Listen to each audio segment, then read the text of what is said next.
प्रकार से विधानसभा के अंदर मध्य प्रदेश की जनता ने मध्य प्रदेश के मन में मोदी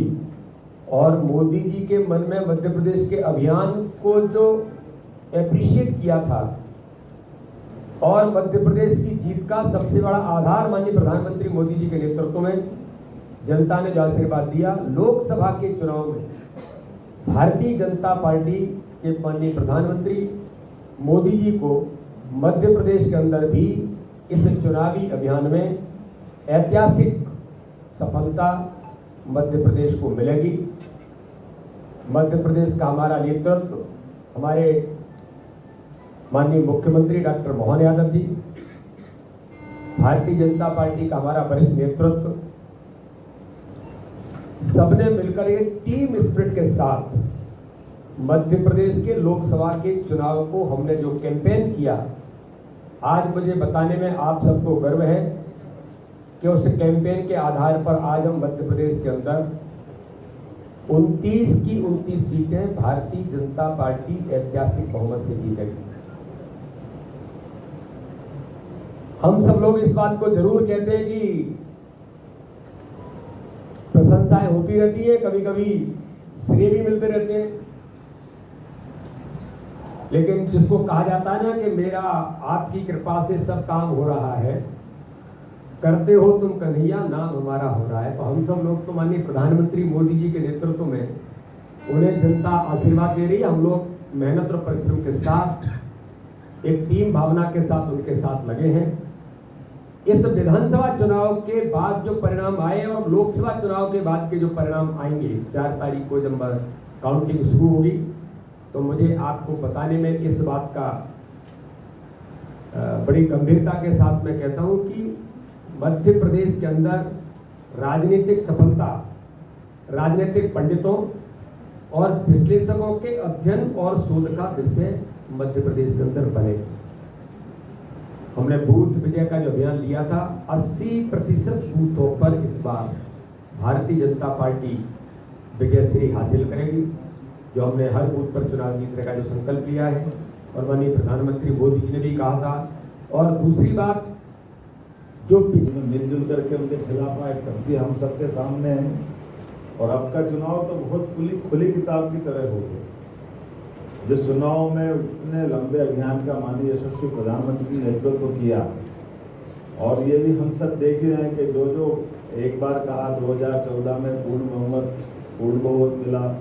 2019 में 300 पार तो 300 पार हुए, और अब की बार 400 पार तो 400 पार के लक्षण दिखाई दे रहे। लेकिन कांग्रेस का मनोबल कितना गिरा हुआ है, आप इसका अंदाज लगा लो कि 3 बार के सांसद थे, उनके पैतृक सीट थी अमेठी, लेकिन एक बार पटकनी थी तो ऐसे भागे कि केरल के आगे समुद्र आ गया। लोग कहते नहीं तो अरब में जाके लड़ते चुनाव, जगह ही नहीं बच रही थी, तो भारत खत्म हो जाता हूँ। और उस चुनाव की धमक ऐसी हुई कि दोबारा जब वापस चुनाव का मौका आया, तो आप अपने कांग्रेस के लोगों का मनोबल कैसे बनाए रख सकते हो जब चुनाव में हार जीत होती है? कोई बड़ी बात नहीं, इंदिरा गांधी भी आ रही, लेकिन अपनी सीट पे भी लड़ने की हिम्मत नहीं। और उससे बढ़कर और एक तमाशा देखो आप कि जो जीत रहे हैं वो सीट छोड़ के भाग रहे हैं। सोनिया गांधी जी को क्या कष्ट है? इस उम्र में कोई बहुत अंतर नहीं था, लेकिन सोनिया गांधी जी जीती हुई सीट छोड़ रही और एक हार के भाग गए। तो आप मैदान तो वैसे मनोबल कार्यकर्ताओं का बनाओगे कैसे? इसका उल्टा देखो, माननीय मोदी जी चुनाव लड़ रहे, माननीय अमित जी चुनाव लड़ रहे, पूरे देश में कैंपेन कर रहे हैं। तो चुनाव लड़ना किसको कहते हैं? चुनाव को लड़ने के लिए आपके अंदर की आत्मा आपके साथ खड़ी है कि नहीं खड़ी, आपका मनोबल खड़ा है कि नहीं खड़ा है, आप उसको फेस कैसे करना चाहते हैं। और जैसे हमने सबने देखा,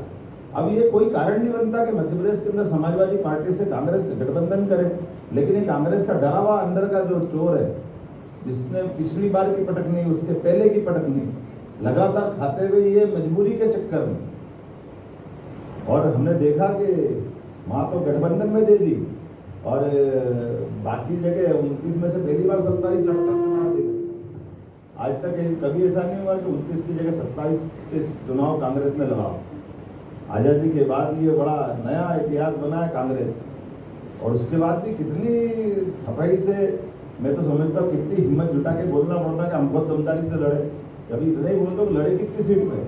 तो दम तो वैसे निकल गया जिनका बराबर की सीटों पर लड़ने का दम नहीं है। वो दमदारी किसको कहते हैं? ये सब तो बदलना पड़ेगा आजकल दमदारी का। दमदारी दारी मतलब दम तो होना चाहिए आप में। तो ये जो वर्तमान का चुनाव है, और मुझे इस बात की प्रसन्नता है कि हम सब कार्यकर्ता होने के नाते जहाँ जिसको जिस जगह पर दिया मौका उस तरह से क्या मध्य प्रदेश का चुनाव हुआ है, 1 2 3 4 चारों चरण के चुनाव में एक के बाद हमारी अपनी ये भाजपा है। और ये भाजपा बाकी लोगों के लिए प्रमाण है कि जो हमने नेतृत्व में पीढ़ी परिवर्तन का जो समय भाजपा चुनती है और पीढ़ी परिवर्तन को जो स्थापित करती है, ये नए खून को, युवाओं के भरोसा को और बदलते दौर में लोकतंत्र को गौरवान्वित करने का मौका भी रहता है कि एक तरह से हमारी टीम तो ये तुलनात्मक रूप से तीसरी पीढ़ी की आ गई, लेकिन कांग्रेस पहली पीढ़ी को नहीं छोड़ रही। उसी प्रकार से जैसे बंदरिया अपने बच्चे को मरने के बाद भी नहीं छोड़ती, उनका अपना तरीका हो सकता है, लेकिन जीवंत तरह के चुनाव में आप जब तक अपनी जनता की भावनाओं को समझ करके जनता के सामने